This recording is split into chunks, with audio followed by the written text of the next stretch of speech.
मैं आता हूँ तेरे पास, प्रभु यीशु मेरे मसीह, मेरे पापों के लिए ही उधार दे मसीह।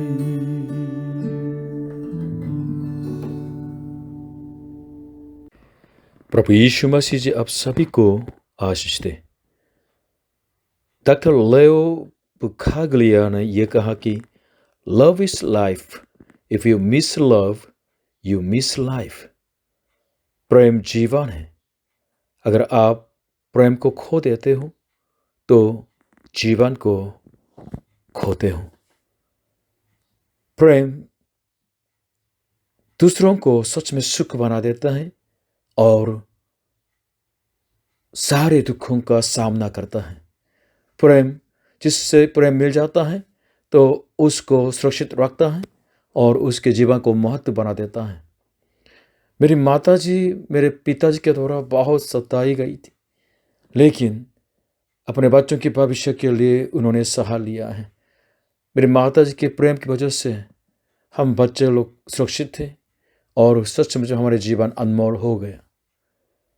पति पत्नी का प्रेम भी महत्व है, माँ बाप और बच्चों का प्रेम भी महत्व है, लेकिन सबसे बड़ा उत्तम प्रेम है, परम प्रेम है परमेश्वर का प्रेम। क्योंकि परमेश्वर प्रेम है और परमेश्वर ने अपने इसी प्रेम को बिल्कुल प्रदर्शित किया है। कैसे?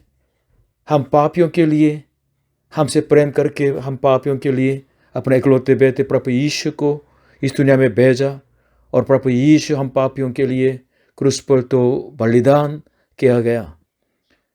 उस बेटे के अंतिम क्षण तक उस पीड़ा को देख के पिता परमेश्वर ने सहा लिया है। मानव जाति के मुक्ति का जो जड़ है परमेश्वर का प्रेम है। इसलिए जो कोई प्रभु ईश्वर विश्वास करते हैं वे लोग परमेश्वर के उसी असीम प्रेम को पाते हैं और परमेश्वर के महत्व संतान बन जाते हैं। मनुष्य जीवन प्रेम के लिए है। मेरी इच्छा विनती यह है कि आप प्रभु यीशु मसीह में उस परम प्रेम को, परमेश्वर के प्रेम को आप जान जाएं और उस प्रेम में परमेश्वर से प्रेम करने वाले और मानव जाति से प्रेम करने वाले धन्य जीवन बन जाएं। आज के वचन पहला यूहन्ना 3 अध्याय 14 से 16, 18 और 23 से 24। हम जानते हैं कि हम मृत्यु से पार होकर जीवन में पहुंचे हैं, क्योंकि हम भाइयों से प्रेम रखते हैं। जो प्रेम नहीं रखता वह मृत्यु की दशा में रहता है। जो कोई अपने भाई से बैर रखता है वह हत्यारा है, और तुम जानते हो कि किसी हत्यारे में अनंत जीवन नहीं रहता। हमने प्रेम इसी से जाना कि उसने हमारे लिए अपने प्राण दे दिए, और हमें भी भाइयों के लिए प्राण देना चाहिए। हे बालकों, हम वचन और जीव ही से नहीं पर काम और सत्य के द्वारा भी प्रेम करें। और उसकी आज्ञा यह है कि हम उसके पुत्र यीशु मसीह के नाम पर विश्वास करें और जैसा उसने हमें आज्ञा दी है उसी के अनुसार आपस में प्रेम रखें। और जो उसकी आज्ञाओं को मानता है वह उसमें और वह उनमें बने रहता है, और इसी से अर्थात उस आत्मा से जो उसने हमें दिया है हम जानते हैं कि वह हम में बना रहता है। In English, 1 John chapter 3 verses 14 to 16, 18 and 23 to 24. We know that we have passed from death to life because we love our brothers. Anyone who does not love remains in death. Anyone who hates his brother is a murderer, and you know that no murderer has eternal life in him. This is how we know what love is. Jesus Christ laid down his life for us, and we ought to lay down our lives for our brothers. Dear children, let us not love with words or tongue, but with actions and in truth. And this is his command, to believe in the name of his Son, Jesus Christ, and to love one another as he commanded us. Those who obey his commands live in him, and he in them. And this is how we know that he lives in us. We know it by the Spirit he gave us. आज के उपदेश का point 1, love is life, hatred is death. प्रेम जीवन है और घृणा मृत्यु है। 14वीं 15वीं। हम जानते हैं कि हम मृत्यु से पार होकर जीवन में पहुंचे हैं, क्योंकि हम भाइयों से प्रेम रखते हैं। जो प्रेम नहीं रखता वह मृत्यु की दशा में रहता है। जो कोई अपने भाई से बैर रखता है वह हत्यारा है, और तुम जानते हो कि किसी हत्यारे में अनंत जीवन नहीं रहता। परमेश्वर मनुष्यों के जो बीच में जो संबंध है, कैसा संबंध चाहता है? वो है प्रेम का संबंध। लेकिन हमारा समाज पाप की वजह से बिल्कुल खराब हो गया, और प्रभु यीशु ने भविष्यवाणी की थी कि अंतिम दिनों में तो लोगों का प्रेम ठंडा हो जाएगा। एक उदाहरण है, 2020 में साल भर में जो हत्या का केसेस है, कोरिया में 308 केसेस और इंडिया में 29,193 केसेस है। इंडिया में जनसंख्या ज़्यादा है, इसलिए अगर इस तरह जनसंख्या के हिसाब से सोचें तो कम से कम 4 गुना ज़्यादा इंडिया में हत्या का केसेस होते हैं। लेकिन अमेरिका की हालत बहुत बुरी है। अमेरिका में सिर्फ गन क्राइम से, मतलब बंदूक से लोग मर जाते हैं, तो एक दिन के एवरेज हैं 132 लोग दिन में मर जाते हैं। किसी ने यूट्यूब में इस तरह तो तुलना की है, दिन में जो लड़ाई में जो मर चुके हैं उनके से तुलना की है। जैसे वर्ल्ड वॉर 1 पहले युद्ध में, विश्व युद्ध में, तो दिन के एवरेज 91.6 लोग मर जाते थे। अमेरिका के ये गन क्राइम से भी कम है। और कोरियन वॉर 29.9 लोग मर जाते थे दिन में। वियतनाम वॉर में भी 11.6। अफगानिस्तान में जो लड़ाई हुई थी 0.3 लोग मर जाते थे। इसलिए आजकल जो अमेरिका में जो गन क्राइम से जो लोग मर जाते हैं, दिन में 123 बहुत ज़्यादा होते हैं। वर्ल्ड वॉर 2 में, दूसरे विश्व युद्ध में, दिन में 214 लोग मर जाते थे। और नॉर्थ अमेरिका, साउथ अमेरिका बीच में जो लड़ाई थी 126 लोग मर जाते थे। बहुत ज़्यादा। अगर इसको बिल्कुल साल भर में गिने काउंट करें तो 44,895 लोग सिर्फ गन क्राइम से अमेरिका में मर जाते हैं। इसलिए अमेरिका गृह युद्ध जैसे है ये हालत। ये क्या है? घृणा की वजह से, क्रोध की वजह से, लालच की वजह से ये सब हो जाता है। इसलिए परमेश्वर के सामने किसी को शारीरिक तौर से हत्या करना यही हत्या नहीं, क्योंकि हत्या का जड़ कहाँ से है? घृणा से है। इसलिए किसी भाई से घृणा करता है तो वो व्यक्ति हत्यारा है।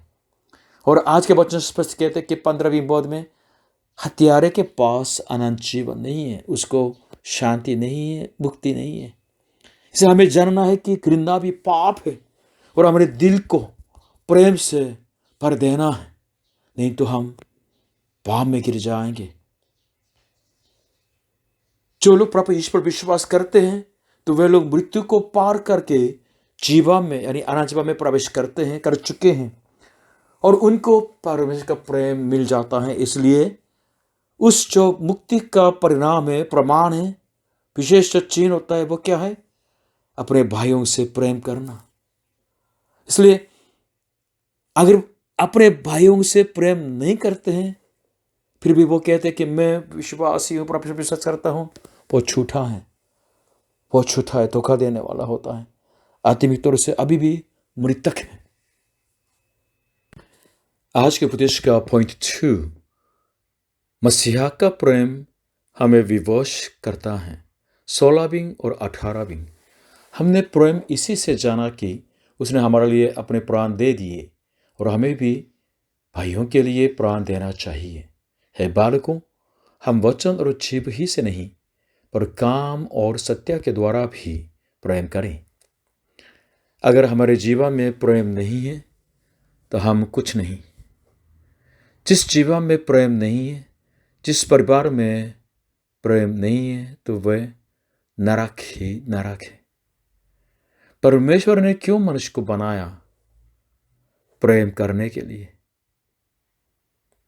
प्रभु यीशु के जो वचन के द्वारा हम इस बात को जान सकते हैं।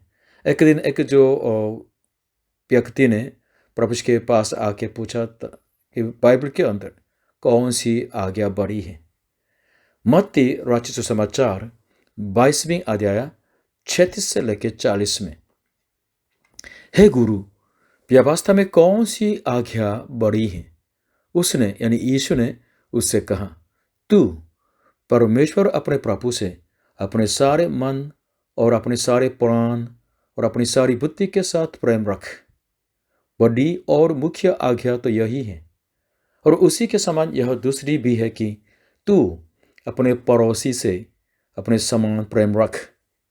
यही दो आज्ञाएं सारी व्यवस्था और भविष्यद्वक्ताओं का आधार है, एसेंस है। परमेश्वर सचमुच में क्या चाहते हैं मनुष्यों के बीच में, उस संबंध में प्रेम है। परमेश्वर प्रेम है। इसलिए अगर आप परमेश्वर के प्रेम को यानी प्रेमी परमेश्वर को नहीं जानते हैं तो अभी तक परमेश्वर को नहीं जाना। और परमेश्वर का प्रेम यूहन्ना 3:16 में बिल्कुल स्पष्ट कह दिया गया है। इस तरह है कि क्योंकि परमेश्वर ने जगत से ऐसा प्रेम रखा कि उसने अपना इकलौता पुत्र दे दिया कि जो कोई उस पर विश्वास करे वह नाश न हो परंतु अनंत जीवन पाए। पापियों के लिए पापियों से प्रेम करने की वजह से अपने इकलौते पुत्र को दुनिया में भेजा और उसी को श्रापित जगह पे हमारे लिए पाप के प्रायश्चित होने की जगह पे चढ़ा दिया है। इसी परमेश्वर के प्रेम को हमें जानना है और अपने प्राण देने वाले इस परमेश्वर के प्रेम को जानना है। और उस प्रेम को अगर पाए हैं तो अपने भाइयों से प्रेम करना है, भाइयों के लिए अपने प्राण देना चाहिए। 16वीं, परमेश्वर मनुष्यों के बीच में प्रेम को देखना चाहते थे, इसलिए इस तरह आज्ञा दी गई है, पहले परमेश्वर से प्रेम कर और अपने पड़ोसी से मनुष्य से प्रेम कर। यही है क्यों परमेश्वर ने हमें हमारी सृष्टि की। और प्रेम सचमुच में हमारे जीवन भर सबसे महत्व समझ के प्रेम की रक्षा करनी है। इससे और महत्व नहीं है। सिर्फ हमारे जीवन के लक्ष्य को पैसे या काम से नहीं वरन प्रेम से बनाना है। माँ बाप से प्रेम, भाइयों से प्रेम, अपने बच्चों से प्रेम, पड़ोसी से प्रेम और मानव जाति से प्रेम और परमेश्वर से प्रेम करने वाला जीवन हमें जीना है। अगर हम किसी से घृणा करते हैं तो हमारी आत्मा में शांति नहीं हो सकती है। हम परमेश्वर से को खुश नहीं कर सकते हैं किससे घृणा करते हुए। परमेश्वर ने मुझसे कितना प्रेम किया है इसके बारे में हमें मनन करना है। प्रभु यीशु को अब जान जाएंगे, परमेश्वर के प्रेम को भी जान जाएंगे। अगर उस प्रेम को जान लिया है, चख लिया है, तो वचन से, जीभ से नहीं वरन व्यावहारिक जो कार्यों के द्वारा, सच्चाई के द्वारा हमें प्रेम करना है। 18वीं, आजकल मेरा ससुर जी बहुत बीमार हैं। 2 ऑपरेशन हो गया है और अभी भी 1 महीने से ज़्यादा तो हॉस्पिटल में है। तो मेरी मिसेस जो अपने पिताजी की देखभाल के लिए तो हॉस्पिटल में बिल्कुल उनकी देखभाल करती है। थोड़े समय के पहले मिले थे, बहुत पतली हो गई है। मैं तो मेरी जो सास जी की देखभाल के लिए उनके गांव में आके हफ्ते भर तो उनके साथ मैं रहता हूँ, उनके लिए खाना पकाता हूँ, बाजार जाता हूँ।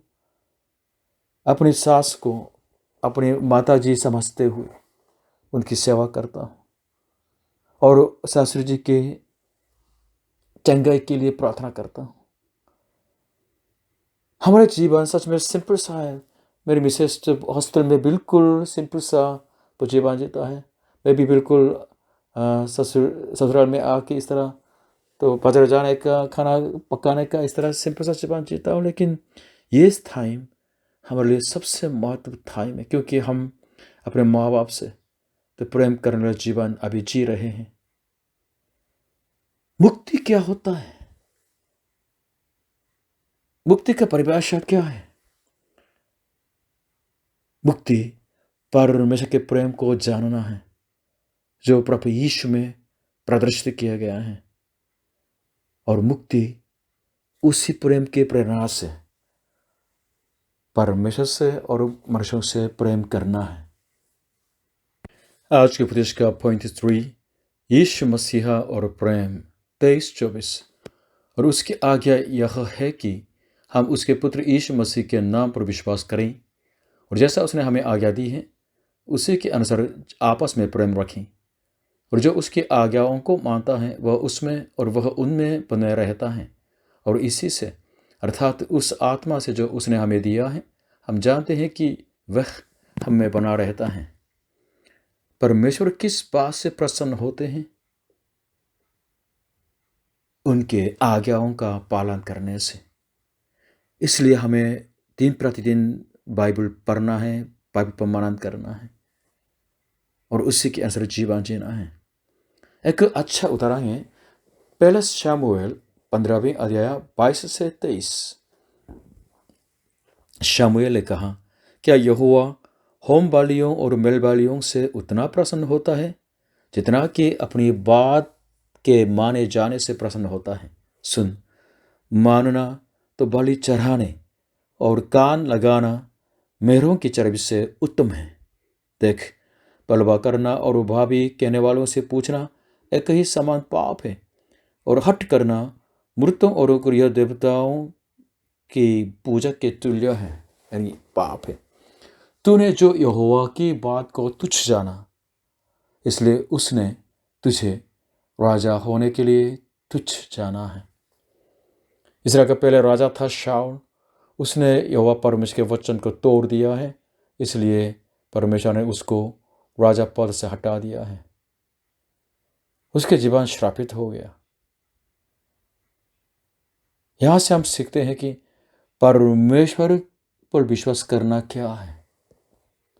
वो कोई धार्मिक भक्ति में या पुण्य कमाने में या कर्म करने में बिल्कुल व्यस्त होना नहीं है। परमेश्वर पर विश्वास करना बाइबल के अनुसार ये है कि उसी से प्रेम करना और उसकी आज्ञा का पालन करना है।